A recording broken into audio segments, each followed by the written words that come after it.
na challenge sa ating lahat ng mga politiko. Nabanggit ko kahapon, lahat ng politiko at political party, nabanggit ko congressman lang, hindi lang congressman, pati mga senador, mga dating presidential candidate, vice presidential candidate, lahat ng sumasali sa ating mga political exercise na kung kayo po ay naging biktima ng ABS-CBN na nakuhanan ng pera para sa inyong political ads sa mga nakaraang eleksyon, lumantad na po kayo. Inuulit ko yung challenge natin yan.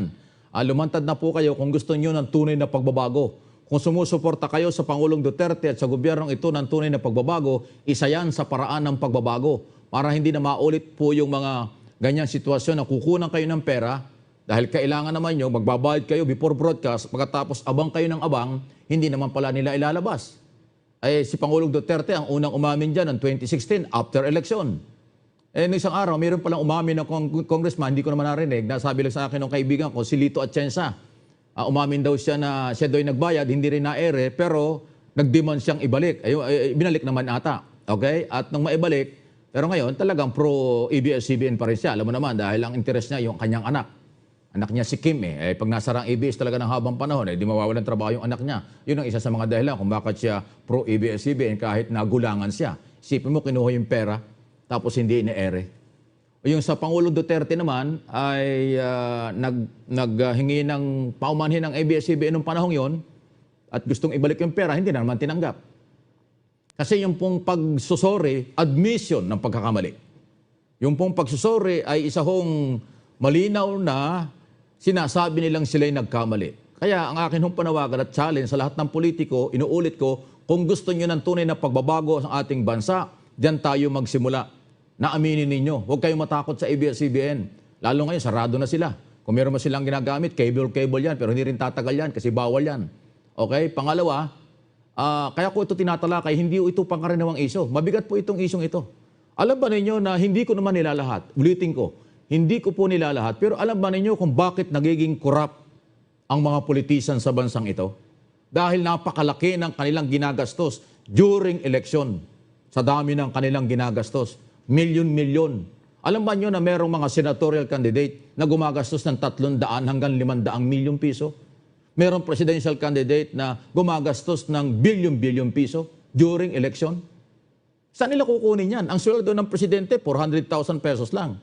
Ang sweldo ng senador, 200,000. Congressman, ganon din. Ang mga cabinet secretary, more or less ganon din. Hindi naman sila pwedeng lumampas sa sweldo ng Pangulo. Maliban lang ho dun sa mga hindi naman politician, pero na-blessing sila dahil na-appoint sila ng appointing power sa yung mga chief executive or mga opisyalis ng mga korporasyon ng pamahalaan. Ayan, ang lalaki ng sweldo dyan. 500 hanggang 1 million pesos a month. Pero yung mga appointees, elected, mula sa presidente hanggang sa barangay chairman, ang liliit ng sweldo niyan. Pero ang tinutukoy ko rito, yung mga national at local candidate, yan po yung gumagastos ng malaking pera. Yan po ay, hindi ko naman nilalahat, yan po ang nagiging dahilan nga ng korupsyon. Saan babawiin nila? At yun pong aking challenge tungkol sa dapat magsalita na kayo at lumabas kayo kasi gumastos kayo ng malaking pera. Kung nakapwesto kayo, babawiin nyo yan. Yung mga nakapwesto ngayon yan, nakapwesto na dahil nanalo sila, sigurado binabawi yan. Yung sinasabi kong 500 hanggang 900,000 pesos per 30 seconds spot ng ABS-CBN pagka humagi-eleksyon. Ang laking pera niyan. Pag pinagsama-sama, volume ang pinag-uusapan. Ilang eleksyon na mula noong 1987. Ang pinakahuli itong 2019. Na naghahari-hari ang ABS-CBN sa politika dito sa ating bansa ng mga panahong yon. Yan po yung ating challenge. Kung gusto niyo ng tunay na pagbabago, inuulit ko, lumantad na kayo. Huwag kayong matakot. Okay? Kung yan naman po ay talagang ginastos nyo at ibinayad nyo, madali namang i-declare yan sa Commission on Election dahil nire-record ng COMELEC na kung magkano ang ginastos mo, natalo ka man o nanalo, dapat i-declare mo. Pero kung talaga nagbayad kayo ng malaking halaga at i-declare nyo ng araw tapos hindi naman na-ere yan, bakit kayo mananahimik? Di ba? Dinaya kayo at ginulangan kayo, salitang kanto. Ayan pa yan. Okay? And nakakasunod-sunod po yung problema. Wala hong personalan dito, lahat issue lang. Ito pa ho yung isang nangyari kahapon, nabasa ba nyo? Fake news, pati ho kami, biniktima ng fake news nila. Wala na nga silang prangkisa, fake news pa nilalabas. Kita nyo yung nangyari ho dun sa Hawaii? Ang linaw-linaw, dismissal. Diba? Tapos na, dinismiss na, wala nang kasalanan, absuelto na. Ano ba bang Tagalog ang gusto niyo malaman?